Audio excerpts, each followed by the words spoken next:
Hi, my name is Matthew. We're talking about school violence today.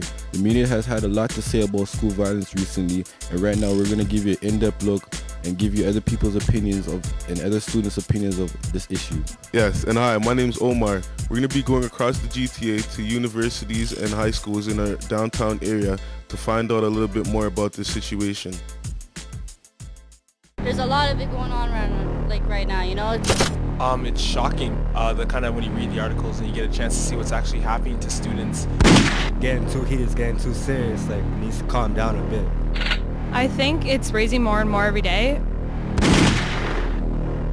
Everyone's getting like stabbed or shot over no reason, you know, just over colors or over the way they look, you know, like. Within my last year in grade 12, we had kids bringing knives and BB guns to school. I think it's mostly among older youth, like older teenagers, more than it is like children. It's happening so much that it is an issue, like it is a concern that needs to be dealt with. What shocks me the most is that people are not even waiting till like when nightfall comes or when it's dark, that they're attacking people like in the mornings as early as 10 o'clock.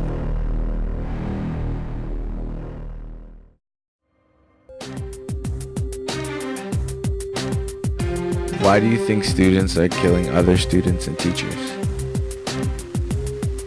I think it's based on hate crimes, and some involves gangs, and other things involve kids just with suppressed anger that don't know how to let it go. Because a lot of kids, they get angry, they throw tantrums, and when parents don't deal with these tantrums at young ages, when they get older, it explodes and they just go off on anybody. Because kids are getting a lot of like angry and they're taking it out on everybody around them, you know? I definitely think they have to like educate their children on how ways to kind of express their aggression other than just using their fists, and teachers also have to lead as examples while they're at school, so it's like a balance. People have an issue, resolve it with your hands, for Christ's sake. I don't even care.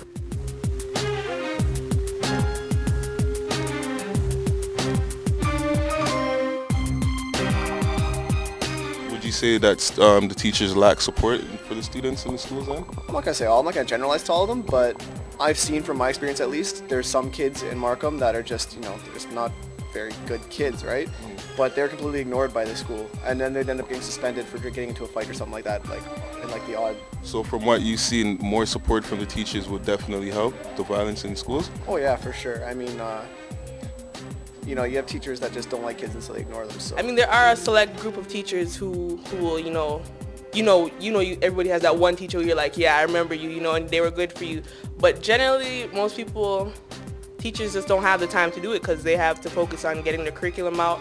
Then kids don't want to really stick around. They want to be in and out, do the books if they even do show up, right? Well, there always comes you can't cross the line with the teacher trying to hold back the student in an event like that. The teacher, they have a responsibility, but not the pressure can't be always on them. Should they be trained within that area as a police officer would before they become a student, before you become a teacher? No, that's intense. More just a person to talk to, more like a counselor. Yeah. So they should know the basic takedowns then. Yeah. Some teachers probably, if they don't know how to fight, maybe you should learn to fight. A lot of teachers I know from when I was in high school, they do a lot, I'm going to teach you and then leave. They don't really get involved in the students' lives, and they should because they're the ones there. Do you think the parents leave too much responsibilities up to the teachers? I actually do, yeah. I think people just send their kids to school and then that's it. Are you aware of other high schools in Toronto being violent? Yes, it's a lot in the news right now because of Joden Manners and the new report that they've put out. Joden Manners, 15 years of age, was shot dead in the middle of C.W. Jeffries in May of 2007. The Toronto District School Board was pressured into conducting a thorough investigation to find out what had happened. 3 months later, the committee came out with a report of recommendations. These are some of the recommendations. Using firearm detecting dog units to sniff out lockers and storage areas. Setting up a website for teens to anonymously report violent acts. Hiring full-time social workers and counselors at schools with high cases of violence. Apart from the teachers, parents have a responsibility for the well-being of their children. Most parents have no idea what's happening in their child's school life. Parents need to be far more involved with what their children are doing in school and out of school. So if they engaged more in their children's lives, I think it would help a lot too in solving problems. Yeah, I think there should be a little more support for kids that are in stressful situations, maybe at home, and so they can call and have someone to talk to. I think there should be more teachers. Yeah. I know they're busy with their work life, but they should always get involved with their kids. That's why there's probably kids fighting with kids because there's no supervision at home.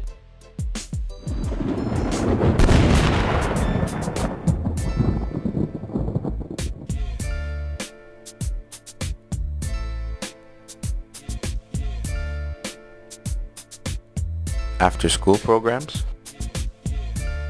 I would have after-school programs, hockey teams, basketball teams. East York Collegiate, we lost our football program for 4 years, and the school became really violent. And as soon as we got it back, I mean, kids had other things to focus on.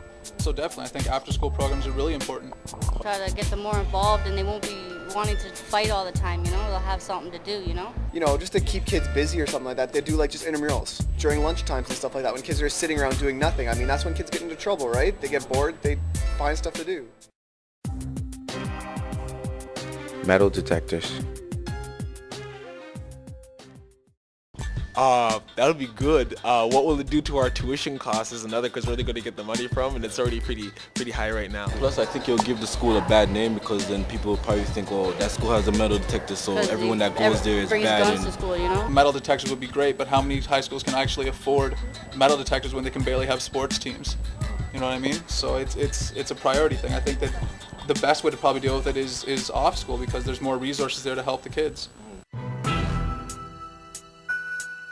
Hall monitors.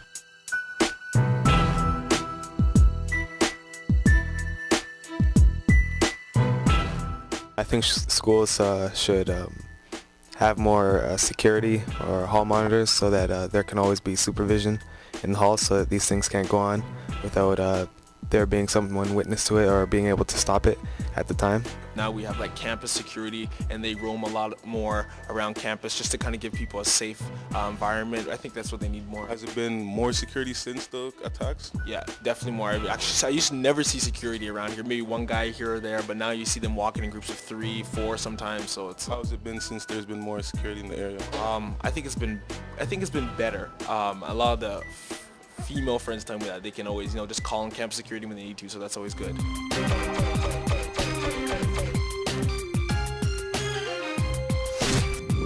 School uniforms.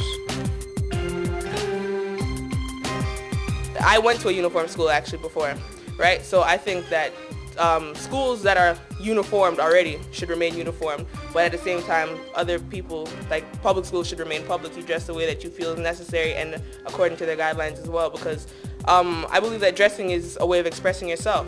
But if you go to uniform schools, a lot of people try to make that individualized towards themselves as well. They'll wear their shirt out of their pants. They're not supposed to really do that. Girls will roll up their skirts. So, even in uniform schools, people are doing things to individualize it. I don't think uniforms makes a difference, because look at East York Collegiate, for example. They wear uniforms, and they're probably the baddest at school in East York, Our school, when I was there, when I was in grade 11, went to uniforms, and there was no change. I mean, you have to enforce it, first of all, for it actually to go through. And there's people still wearing jeans and stuff like that. Uniforms don't do anything. It's just it's just clothing. People will find a way to express themselves no matter what they're wearing, right? So it doesn't affect much. It just shows more that you're just trying to oppress their own self-expression. It's not their self-expression that's necessarily wrong. It's their actions that are wrong, right?